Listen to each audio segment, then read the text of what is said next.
All right, friends, I'm going to do a little bit of reading. You guys last left off on page 132, so I'm going to pick up from there, reading some more from our book together. So here we go. A few weeks later, Mama takes a nap in the late afternoon because the new baby is eating all of her energy. You're going to be a troublemaker, she says, and even though she is speaking to her belly, speaking to the baby, I can tell she is thinking about Isa. Aunt Michelle is busy raking leaves out of the backyard. Sarah is over at a friend's house, and Uncle Mason is where he always is, work. That means that I am free to walk around our neighborhood. Mama doesn't like for me to walk alone because she worries I might get lost. Aunt Michelle tells her I will be fine as long as it is light out. The sun is still out, even though the days are getting darker and darker, earlier and earlier. I walk down the sidewalks that are old and cracked past wooden houses with slanted roofs, painted beautiful pastel colors. I wave at a man getting off the bus, a boy on a skateboard, a woman with two large grocery bags. They smile and I smile. I make it to Ludlow Avenue, which is lined with shops and restaurants that smell like burnt vanilla and curry and fried eggs. I've written 5 letters to Fatima to tell her about my new neighborhood, new city, new country, new life. In each of those letters, I've told her about Ludlow Avenue. It is not bigger than any of the main streets back home, but it is so different. Different because of the different shops, restaurants, and people. It is a tiny street, but it feels like the whole world is living there. It is on Ludlow Avenue that I discover a Middle Eastern restaurant, which back home would just be called simply a restaurant. The Middle Eastern restaurant I discover is called Alibaba. It is squeezed between a shop called Pangea, which does not seem to sell prehistoric supercontinents, but ladies' hats and scarves, and a restaurant called The Great Wall, which sells food that my cousin Sarah tells me is Chinese. The first few times, I only walk by Alibaba. I do not go inside. I am scared that I do not belong in a Middle Eastern restaurant in the middle of America. I am scared that the only place in Middle America that I belong is a Middle Eastern restaurant. On the 7th walk by, I decide to swallow my fear. I pretend that I am my brother Isa, deciding to march in the streets, deciding to never call his sister. I am bold and fearless and do not care what people think. I push open the door, and at once I feel at home. Greeted by old friends, the smell of cumin and thyme, the strong scent of Arabic coffee brewing on a stove in the back of the kitchen. Marhaba, I call out, more to the smells than to anyone, but a girl emerges from the kitchen. I recognize her. I've seen her in the halls. She's the only girl in my school who wears a headscarf. She is taller than me, but has a young face. Her head is wrapped with a scarf the color of an eggplant or a bruise. She asks in Arabic if I speak Arabic, and even though her Arabic is good, I can tell she is a native English speaker by the shape of her mouth and the way the words slide out, unbent by the athletic tongue of someone who was born speaking Arabic. She motions for me to take a seat at a table in the back of the restaurant. Wait for me, she says, this time in English.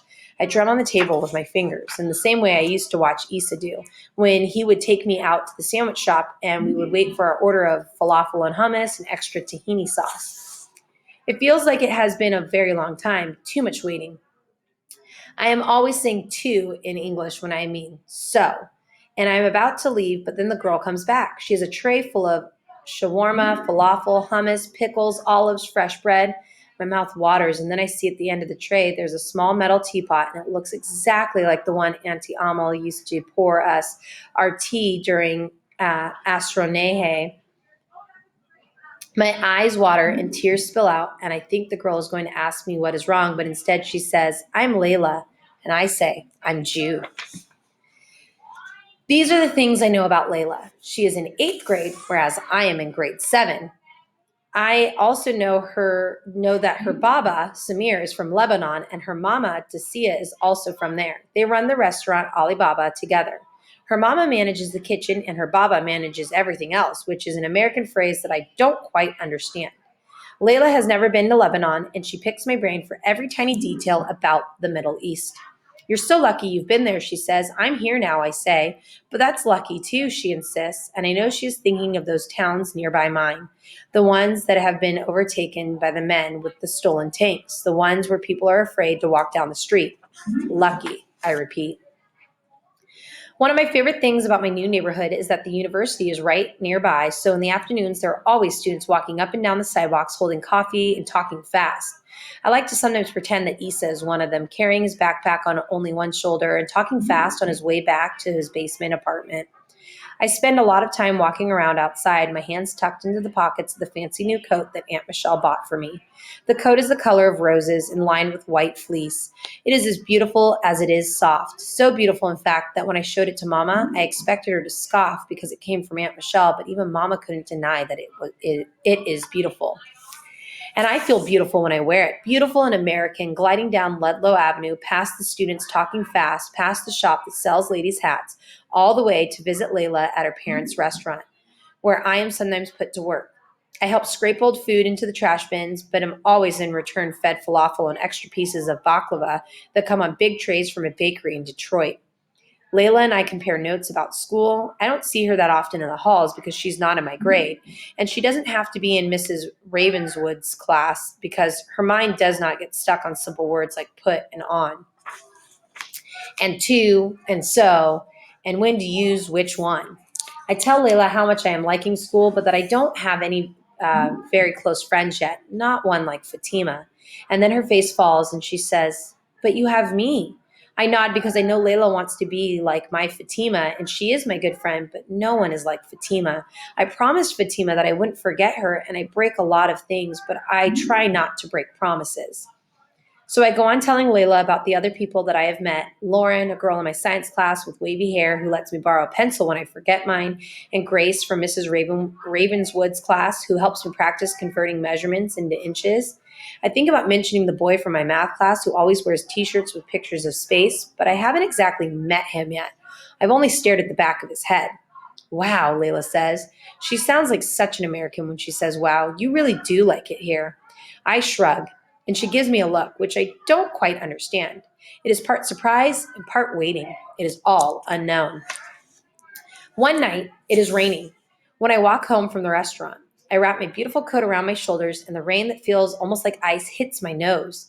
My beautiful coat is not enough to keep me from the chill, and 2 days later, I find myself stuck in bed, feeling so cold and shaky. The chill from that night is trapped inside my bones, and even though the temperature says I'm burning up. Mama takes care of me, sitting at the end of my bed, singing songs in Arabic, brushing hair away from my sweaty forehead so she can kiss me. I am drowsy with sickness, and in the first few moments after my eyes flutter open and I hear my mama singing, I think we're at home.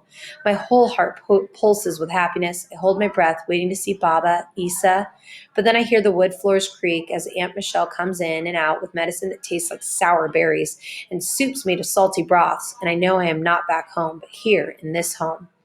I look outside my window at the leaves from the big trees that are falling to the ground, at the cold rain that is falling to the ground, and yet something inside of me is no longer falling. It is rising. And I'm going to pause right there on page 149.